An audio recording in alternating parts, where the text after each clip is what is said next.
Pengertian asas-asas bimbingan dan konseling.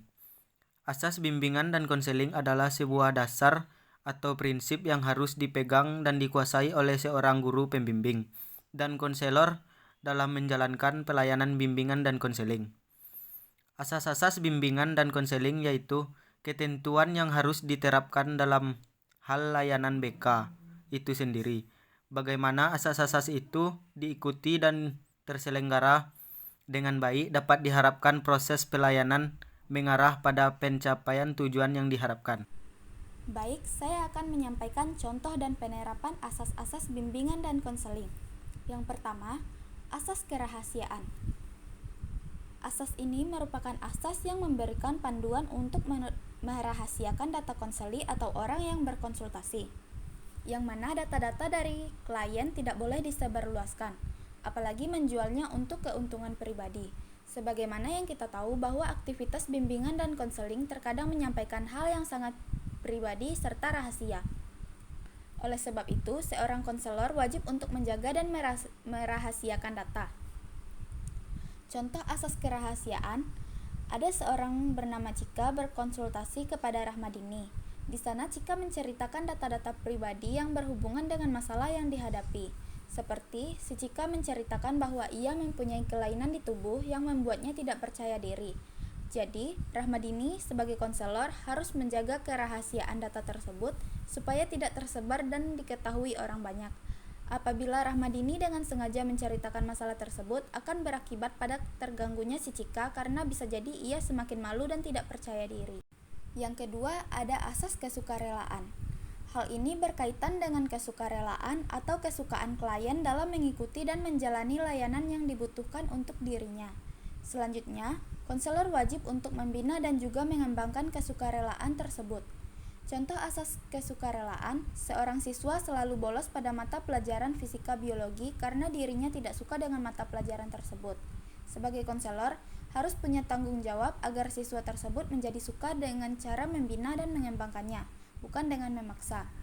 Yang ketiga yaitu azas keterbukaan. Keterbukaan adalah suatu kondisi yang diharapkan dapat mendapatkan keterangan yang valid dari klien mengenai permasalahan yang sedang dihadapi.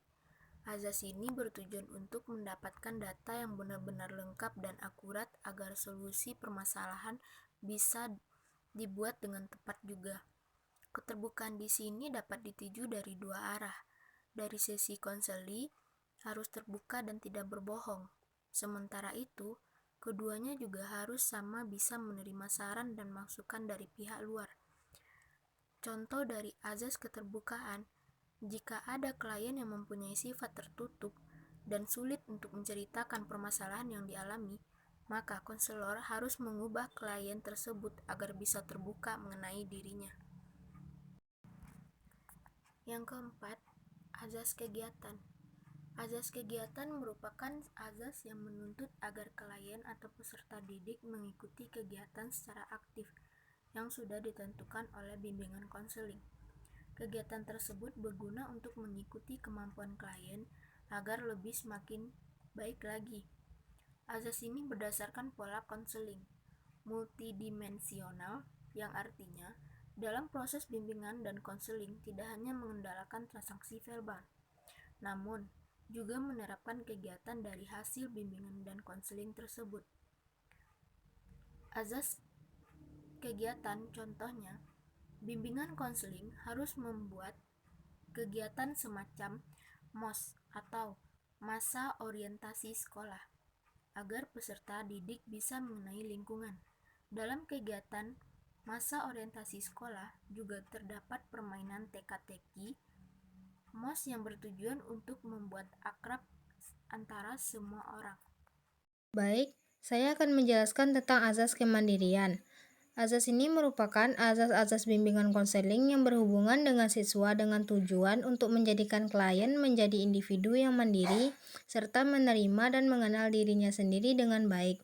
Selain itu, menerima dan mengenal lingkungannya juga menjadi poin yang penting. Contoh penerapan dari asas ini yaitu ada klien yang mempunyai kekurangan secara fisik dan dia bercerita ingin mengakhiri hidupnya. Langkah yang bisa diambil oleh konselor adalah menumbuhkan rasa semangat dan rasa menerima kekurangan diri sendiri, sehingga rasa putus asa bisa hilang. Selanjutnya yaitu azas kekinian. Azas ini berkaitan dengan penyesuaian zaman sekarang agar tidak terlalu larut dalam permasalahan. Meskipun dalam bimbingan dan konseling sendiri menjangkau dimensi yang luas, yaitu masa lalu, masa sekarang, dan juga masa depan.